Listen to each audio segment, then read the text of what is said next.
Welcome to BI 348 class video number 30. If you want to download this workbook, BI 348 chapter 2.5 import one text files, or you want to download the zipped folder import one text CSV files that contain these text files, click on the link below the video.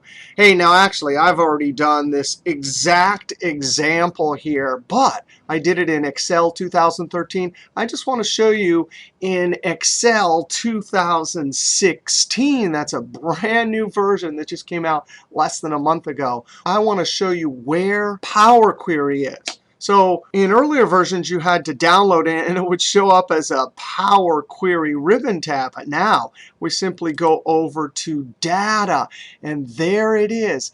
Get and transform. And since we have text files in a folder, we want to go over and click New Query, From File, and From Folder. Now, video 28 and 29, we did exactly the same thing, From File, From Folder, but this was actually a button in the Power Query ribbon tab. So when I click, boop, this looks like the same exact dialog box. We're going to click Browse. I'm going to browse to find my folder that I downloaded and unzipped, and inside of it, there's Start Files. Now, the way that From File, From Folder works is we're telling Power Query to always look in this folder. It will actually try to import all of the files. So when I click OK and then click OK, wow, the Power Query query editor looks exactly the same. Now I'm going to come over here and be sure and give it a good name. I call it import grade data from text files. Step one is we have .txt, which is tab separated data, and .csv, comma separated. And I only want the text, so I'm going to click the drop down and filter out the .csv. So now this query is programming. Over here you can see the steps to look in that folder and only get file extensions .txt. Now check this out. If we were to dump more text files in that folder and refresh inside of Excel, it will automatically go out and get those. Right now we only have 2 files. Now we don't need any of this. Right-click Content, remove other columns. Now we come to our double downward pointing arrow, click to expand. And it did a few steps here. If we look right here, import CSV, that really is just the term they use for whatever type of text data.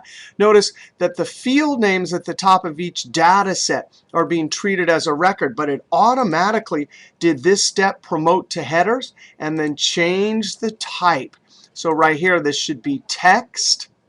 Right here, this should show up as decimal number. So that's pretty cool.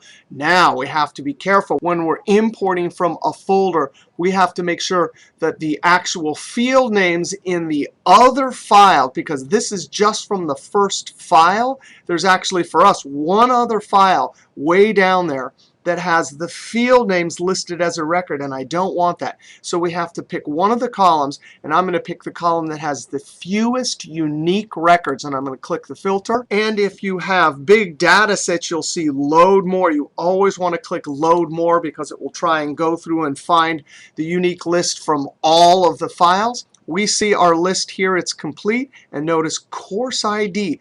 Of course, the first file promoted it, but that one record further down there has the field name. So when I filter this, it will actually filter out the whole record, which means the actual 3 field names from that second file. I'm going to click OK, and there it is. All of our steps. We have a name. Now we can go to Home, Close and Load. You don't want to do that unless you just want it automatically on the new sheet. I'm going to have complete control, so I click Close and Load to.